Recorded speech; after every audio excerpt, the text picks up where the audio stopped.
Hello. Welcome to Successful Philanthropy. I'm Jean Shafiroff, your host. This show is designed to highlight the work of philanthropic leaders here on the eastern end of Long Island and then beyond. And today with us we have Dianne Benson, President of the Board of the LongHouse Reserve. But before I introduce Dianne, I want to speak a few words about philanthropy. Well, what is philanthropy exactly? Philanthropy is the love of mankind. And who can be a philanthropist? Well, anyone can be a philanthropist. It's about giving time, knowledge, and then available resources. Dianne, welcome to Successful Philanthropy, and can you tell me a little bit about the LongHouse Reserve here in East Hampton?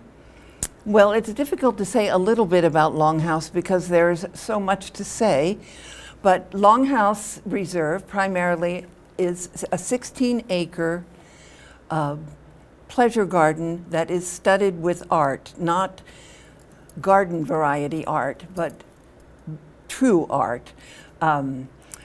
More or less permanently, we have a beautiful William deKooning bronze, and we have a Buckminster Fuller dome that is very iconic for us, and Sol LeWitt, and we have many, and Yoko Ono's Play It by Trust, which is an all-white chess set. And then every season we rotate art. Artists come to us and we invite artists to show their outdoor work. Everything is, we do not show any indoor work. Everything is outdoor. So let me just backtrack. So this is a beautiful garden with pieces of sculpture, and LongHouse Reserve, therefore, is a sculpture garden. And it's open to the public, correct? Yes. And how many days a week are you open? Right now we are open. We have been open since mid-June. During the pandemic, we are open on Wednesday, Thursday, Friday, and Saturday afternoon from 1 to 5 o'clock. And our website is very easy. It is longhouse.org. And it is very easy to make a reservation. We are receiving about 45 people a time slot. We have 16 acres.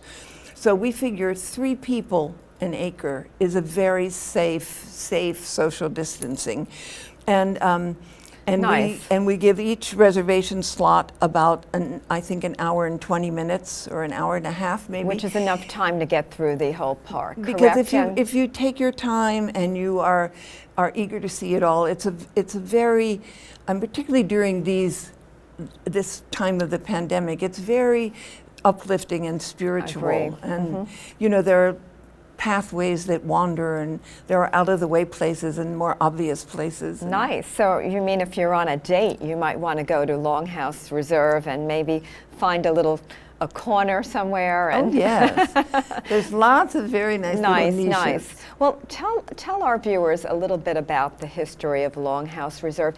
How did this begin, and what is it all about? I mean, this sounds like a magnificent place. Is it a state park? Is it a town of East Hampton park? Or is this a private place? What exactly is it? Well, it is a private enterprise. It was founded by Jack Larsen. Many years ago, 70 years ago, he had the idea to buy acreage here on Hans Creek Road in East Hampton. And he bought, over a short period of time, he bought 25 acres. He developed the first 10 acres when we could say he was in his more tribal mode. Okay. And he built, it was called Roundhouse, and he built beautiful gardens and ponds and everything, the swimming pool, the houses, the buildings, the raised garden beds, everything was round. And that was for him? It was his home. His home, right. And it has this vibrant feeling of color, of Africa. And as he lived there through the 60s and the 70s and the 80s, he began developing the other 16 acres. Yes. And as he traveled and as he saw the world, and he's an incredibly global man, and as his influences shifted, when he started to envision what he was going to do with the rest of his property, he was in much more a sort of a a Zen Japanese state of Nice, mind. right? And he dreamed up LongHouse, which is based on an Issei shrine, a Issei temple at Issei, Japan, and which is a gorgeous, gorgeous building, and it is modeled on this temple, and it's a Well, it's a beautiful place. It's a beautiful, beautiful home. So he developed. So while he lived at Roundhouse, he began developing the gardens and planning the house.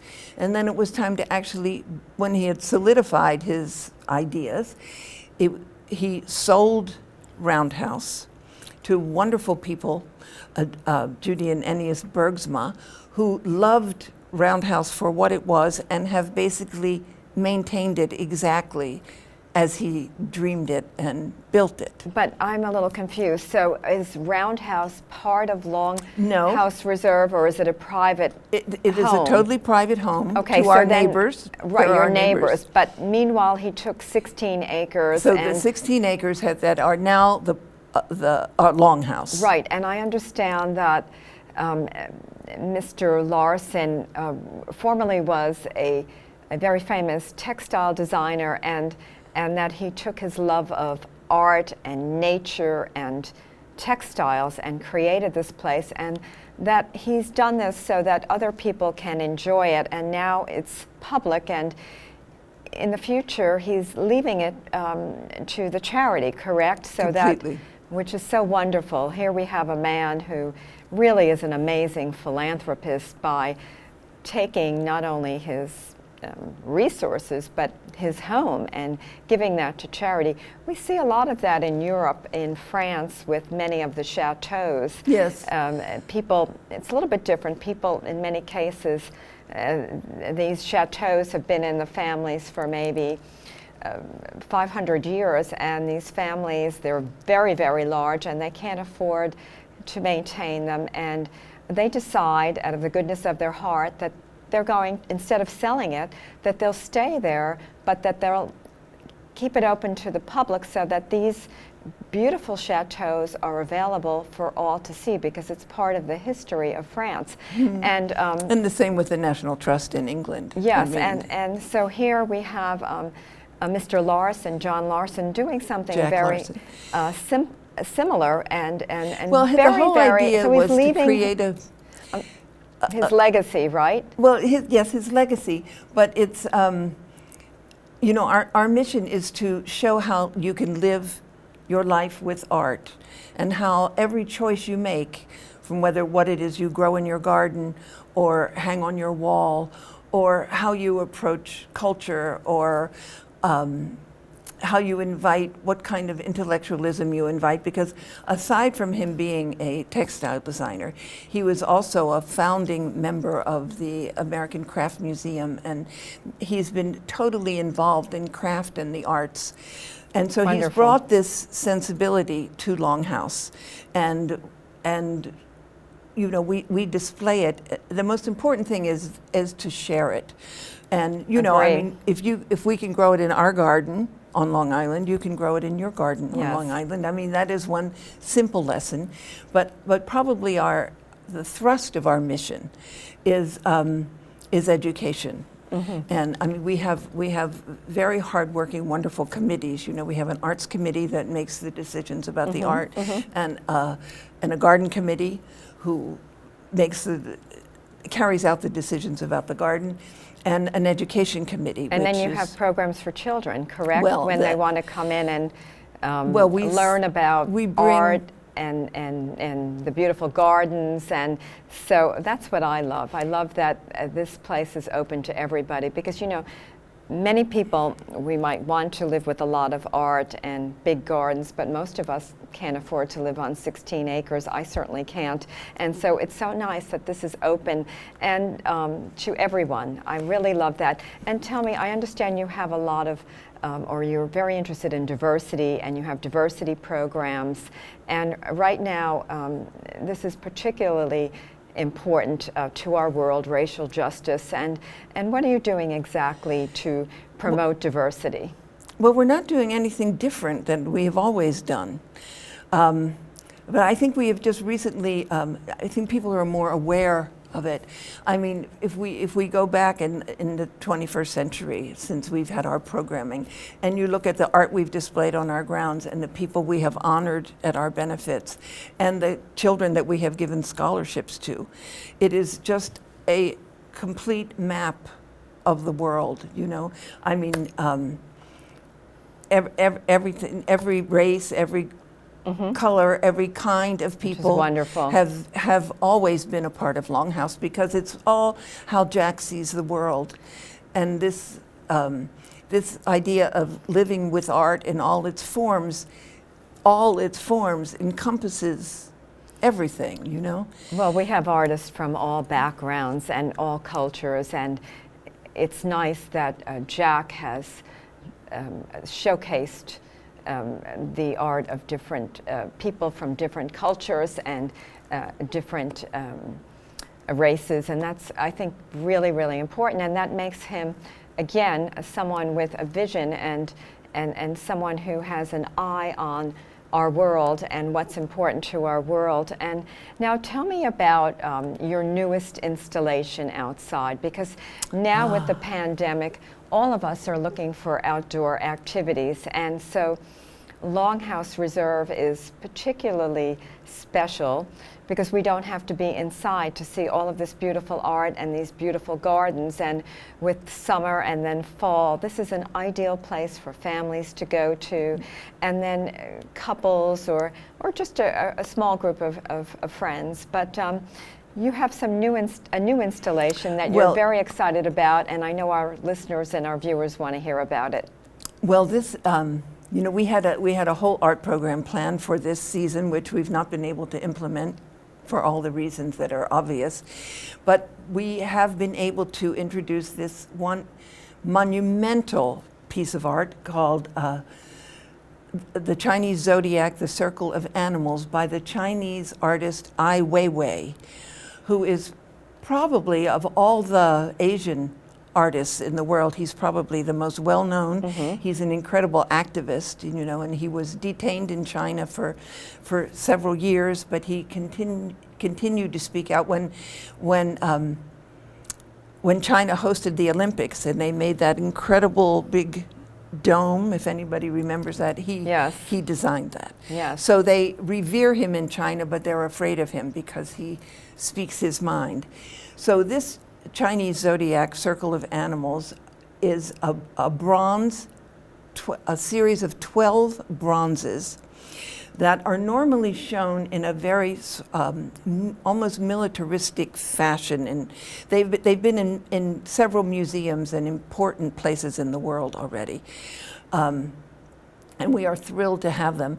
And instead of putting them on high pedestals in a straight line, and we have, it was Jack Larsen's idea to forget the pedestals and install them right on the ground, the animals themselves, around our amphitheater.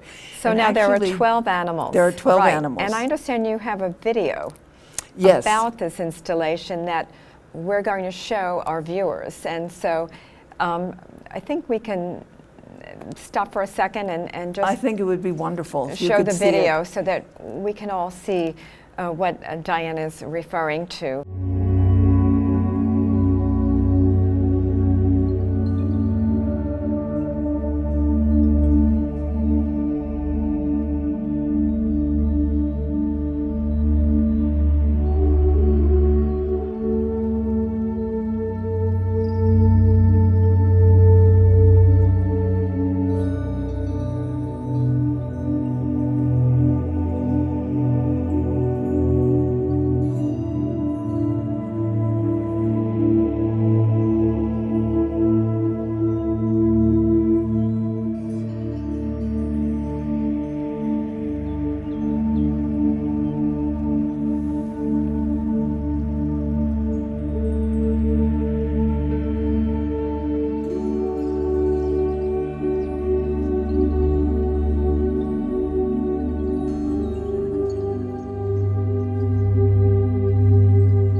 Dianne, So you have other installations that are very important in the world, and can you tell us about a few of them and why people come from far and wide to see these installations?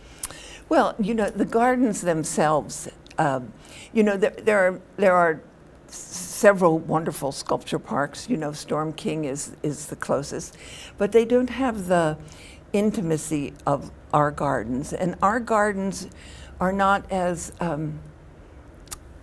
predictable as a sculpture park. I don't know quite how to say it. It's a merging of the gardens and the sculptures and the various artists and the way it flows together that makes LongHouse so unique. And it's filled with surprises.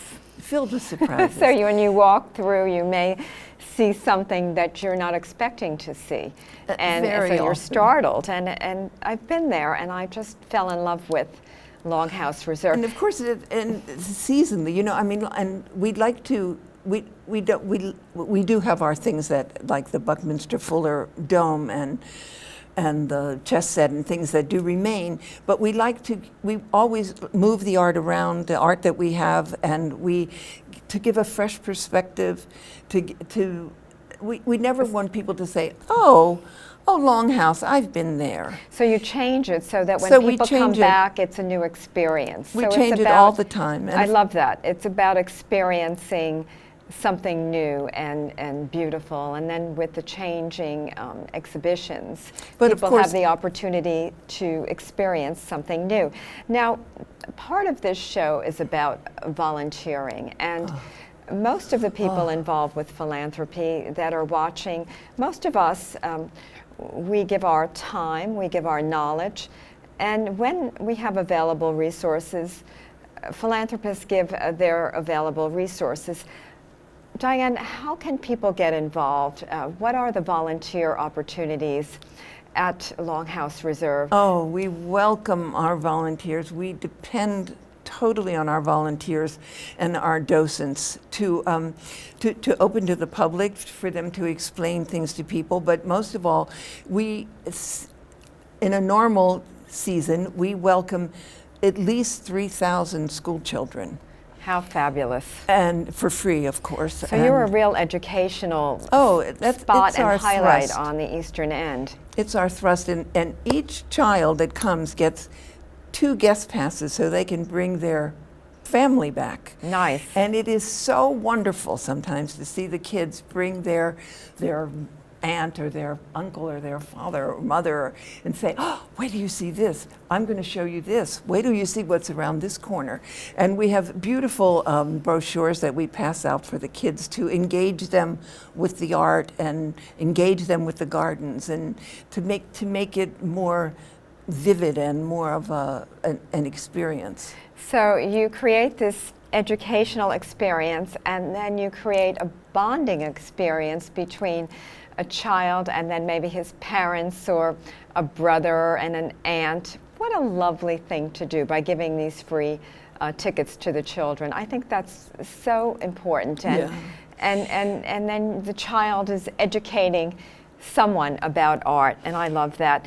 And now you also have ways, I mean, of course you're a charity, and all charities need to raise funds for their operations, otherwise the charity can't continue moving forward. And so naturally, I hear you're involved in an art campaign or an art auction, and that's in place of your annual gala. And I remember always at LongHouse Reserve, you've always had a beautiful gala. Unfortunately, I have never been able to attend because I've been chairing the Southampton Animal Shelter Gala, which is every year the same night. I've always wanted to go to your party, but you can't do that this year. So what are you doing this year? Well, I brought a few of we take our benefit seriously and full of joy, you have to. You know, and we try to make it a real experience. But this year, obviously, we were hoping we might be able to resurrect it and do it in September, but the closer September comes, it seems less likely. So our gala would have been last Saturday night, and because we couldn't, and we always have an auction that goes with, that we install the same time as the benefit. So this year we have an auction all by itself, totally digital, and we are working with artsy.net, and it's so LongHouse, this auction. Number one, we've called it LongHouse Shares, because we thought in this time of pandemic, asking the artists to contribute, that we are sharing it with the artist. If the artist chooses, we are sharing the proceeds 50% with the artists, or with the donors, whoever they might be, or to whatever charity they might want it to go to, aside from LongHouse. And it's not only art, it's not only flat art for the wall, it is beautiful ceramics. There's a fantastic Ai Weiwei rabbit. It's our biggest piece. Question, how many pieces are in this auction? A lot. There are 180 lots, but Wow. but they're not only art, there's also there's ceramics, and there's furniture, very important furniture. There's a Nakashima table. It's a real reflection of LongHouse, this auction, because it's extremely diverse and eclectic. Mm-hmm. Interesting. And then what about for our viewers who can't afford necessarily to bid on a piece of art, and they just want to give something, and you welcome that, of course, because I know auctions and art items, even furniture, can be very, very expensive, and naturally, if you're online and the entire world can bid, these prices can go way up. So what can people do? I mean, do you welcome small gifts, $50, $100? Oh, of course we do. Of course we do. And we have, I mean, there are many ways to give to LongHouse. I mean, by volunteering. Of course, money, of course. Yeah. But by and all these committees that I mentioned, and our board and everything, I mean, that is all donated. That's all people's time, you know, I mean, and you're a volunteer, right? Yes. Excellent, yeah.